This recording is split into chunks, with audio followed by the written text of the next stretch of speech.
Hello students, देखिए last video में हमने केमिकल रिएक्शन को बैलेंस करना देखा था। इस वीडियो में हम टाइप्स ऑफ केमिकल रिएक्शन के बारे में बात करेंगे। देखिए बेटा, बेसिकली हम जब केमिकल रिएक्शंस के टाइप्स की बात कर रहे हैं उसमें combination, decomposition, displacement, double displacement, oxidation and reduction जैसी रिएक्शंस आती हैं। फर्स्ट हम बात करते हैं combination reaction. The reaction in which two or more substance combine to form a single substance. Reaction जिसमें दो से ज्यादा सब्सटेंस आपस में कंबाइन करके, ठीक है, एक नया कंपाउंड बनाते हैं। इस टाइप की जो रिएक्शन होती है उसको हम कॉम्बिनेशन रिएक्शन कहते हैं। जैसे यहाँ पे क्या किया हुआ है, मैग्नीशियम को ऑक्सीजन की प्रेजेंस में बर्न किया तो बना मैग्नीशियम ऑक्साइड। अब देखिए यहाँ पे मैग्नीशियम एंड ऑक्सीजन अलग अलग दो सब्सटेंस थे जिन्होंने कंबाइंड होके एक सिंगल ऑब्जेक्ट, सिंगल आपका प्रोडक्ट बनाया, that is your 2MgO, magnesium oxide. इस तरीके की जो रिएक्शन होती है उसको हम कहते हैं कॉम्बिनेशन रिएक्शन। चलिए एक और एग्जांपल देखते हैं कि हाइड्रोजन ऑक्सीजन की प्रेजेंस में ऑक्सीजन के साथ रिएक्शन करके वाटर फॉर्म करती है, H2O फॉर्म करती है।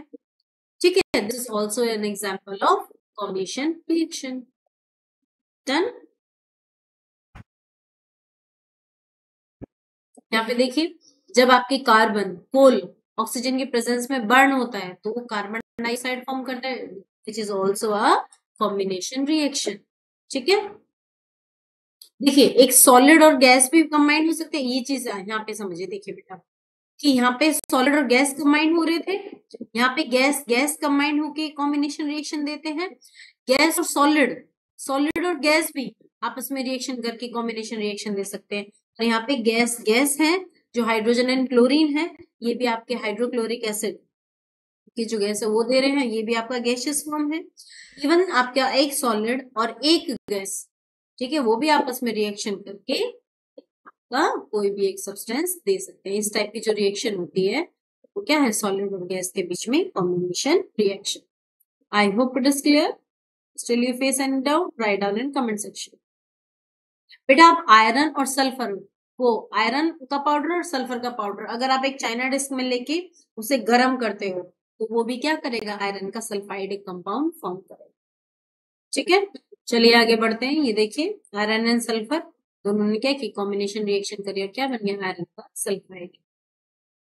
To elements combine to form a single compound, it is known as combination reaction. ठीक है, यहाँ पे देखिए ऐसा भी नहीं है कि ये जो आपके कॉम्बिनेशन रिएक्शन है वो सिर्फ और सिर्फ एलिमेंट्स के बीच होगी या एक एलिमेंट और एक कंपाउंड के बीच होगी। इवन वो आपके टू कंपाउंड्स के बीच में भी हो सकती है।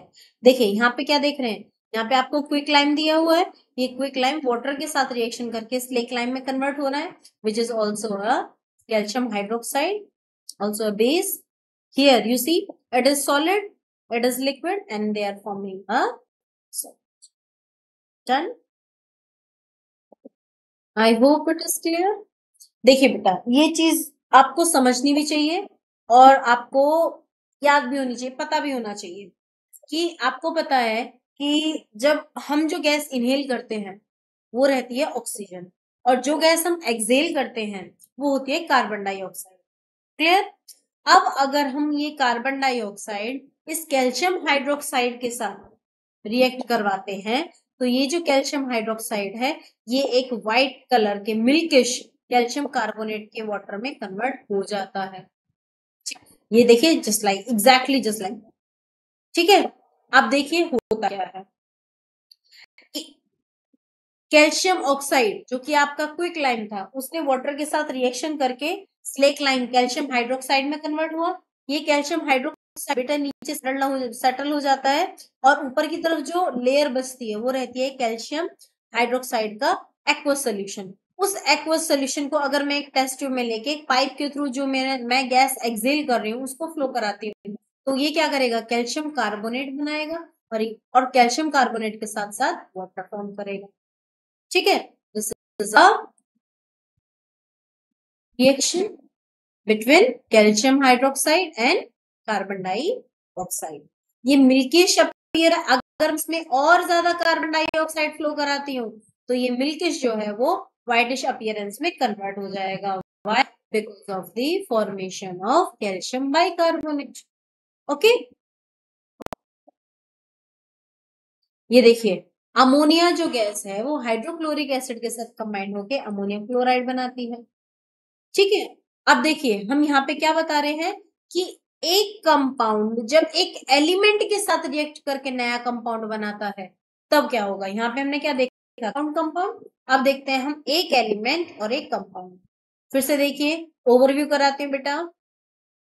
कॉम्बिनेशन रिएक्शन यहाँ हमने देखा दो एलिमेंट एलिमेंट कंबाइंड है। फिर हमने देखा दो कंपाउंड कंपाउंड।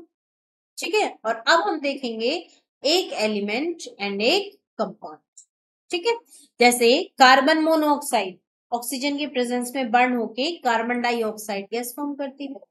ठीक है, आप हमेशा याद रखिए जैसे ये कार्बन मोनोऑक्साइड जो रहती है वो आपकी स्लो पॉइजन भी कहलाती है, क्योंकि ये आपके ब्लड के हीमोग्लोबिन के साथ मिलके कार्बोक्सी हीमोग्लोबिन बनाता है, और ये कार्बोक्सी हीमोग्लोबिन जो रहता है ये टॉक्सिक रहता है हमारी बॉडी के लिए। डन, ठीक बेटा। अब ये देखिए नेक्स्ट एक और एग्जांपल ले लेते हैं। सल्फर डाइऑक्साइड ऑक्सीजन के साथ रिएक्शन करके सल्फर ट्राइऑक्साइड में बदल जाता है, जो कि फर्दर क्या है आपका एक गैसियस फॉर्म है। तो यहां तक हमने क्या देखा कि जब कभी भी दो सब्सटेंस आपस में कंबाइंड होके एक सिंगल प्रोडक्ट फॉर्म कर रहे हैं इसको हम बोलते हैं कॉम्बिनेशन रिएक्शन। अब ये कंबाइंड होने वाले जो सब्सटेंसेस हैं ये एलिमेंट एलिमेंट भी हो सकते हैं, एलिमेंट कंपाउंड भी हो सकते हैं, एंड कंपाउंड कंपाउंड भी हो सकते हैं।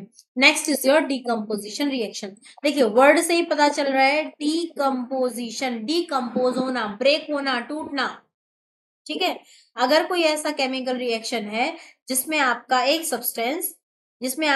सब्सटेंस दो या दो से ज्यादा सब्सटेंसेस में ब्रेक हो रहा है, ठीक है, आपका कॉम्प्लेक्स सब्सटेंस सिंपलर सब्सटेंस में ब्रेक हो रहा होता है, इस टाइप की जो रिएक्शन होती है उनको हम बोलते हैं decomposition reaction. For example calcium carbonate को जब आप गर्म करोगे, लाइमस्टोन जब आप गर्म करोगे तो ये आपका कैल्शियम ऑक्साइड जो कि लाइम है और आपका कार्बन डाइऑक्साइड गैस फॉर्म करेगा। तो हम क्या देख रहे हैं, ये कैल्शियम ऑक्साइड था, ये आपके टू सिंपलर कंपाउंड से ब्रेक हो गया। इस टाइप की जो रिएक्शन होती है उनको हम बोलते हैं डीकम्पोजिशन रिएक्शन। ये एग्जैक्टली अपोजिट होती है बेटा कॉम्बिनेशन रिएक्शन की। डन, वहां पे क्या था, टू कंपाउंड या टू सब्सटेंसेस मिलके एक सिंगल सब्सटेंस फॉर्म कर रहे थे। डन, यहाँ पे देखिए, ये है कैल्शियम कार्बोनेट, ये कैल्शियम ऑक्साइड।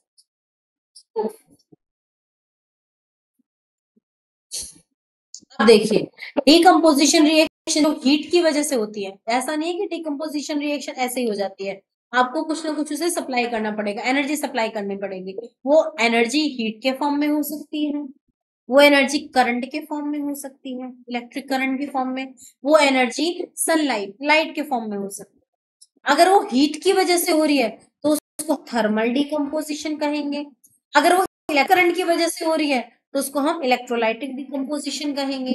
और अगर वो डिकम्पोजिशन सनलाइट की वजह से हो रहा है, इस टाइप की जो रिएक्शन होती है उसको हम फोटोलाइटिक डिकम्पोजिशन कहते हैं। डन, ये देखिए the decomposition takes place the presence of heat and catalyst. In this decomposition reaction a single compound potassium chloride is split up into two simpler potassium chloride and oxygen. Potassium chloride जो है वो आपका potassium chloride and oxygen में हो गया। इस type की जो रिएक्शन होती है उसको हम बोलते हैं thermal decomposition reaction. Done, next देखते हैं हम फेरस सल्फेट। जब हम फेरस सल्फेट को गरम करते हैं, ये देखिए यहाँ पे ये फेरस सल्फेट की क्रिस्टल है, जैसे ही हम इसको गरम करते हैं ये आपका फेरिक ऑक्साइड में कन्वर्ट हो जाता है। ठीक है, देखिए फेरस सल्फेट की जो क्रिस्टल है वो डिकम्पोज हो गए ferric oxide, sulphur dioxide and sulphur dioxide में ब्रेक हो जाते हैं। ठीक है, इसमें जो ग्रीन कलर का था ये आपका किस में, रेडिश ब्राउन कलर में कन्वर्ट होगा। जरा याद कीजिए, मैंने आपको बताया था कि अगर आपके सब्सटेंस के कलर में भी चेंज हो रहा था तो हमने क्या देखा था कि केमिकल चेंज हो रहा था। तो यहाँ पे वो साफ साफ दिखाई दे रहा है ना। इसमें होता क्या है कि आयरन जो सेकंड है आपका, सेकंड आयरन जिसकी वैलेंसी सेकंड होती है Fe++, वो आपका किस में कन्वर्ट हो जाता है, iron third, that is Fe+++, ठीक है, वो उसके ऑक्साइड में कन्वर्ट हो जाता है।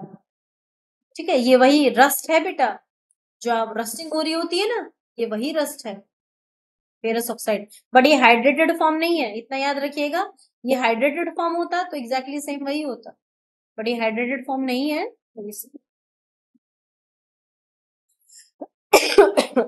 आप ये लैब में भी करके देख सकते हो। आपके क्लास टीचर जो भी हैं, जो भी आपके टीचर हैं जो आपको साइंस पढ़ाते हैं, उनसे आप रिक्वेस्ट कीजिएगा कि सर हमें लैब में जाना है और आप फेरस सल्फेट को जरा थर्मल डिकम्पोजिशन हमें करके दिखाइए, हम देखना चाहते।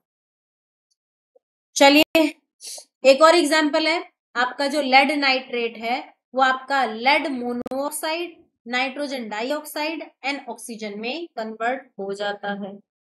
डन। ये भी क्या है, हीटिंग, थर्मल डिकम्पोजिशन। ठीक है, lead oxide, lead monoxide, nitrogen dioxide and oxygen, याद रखिएगा।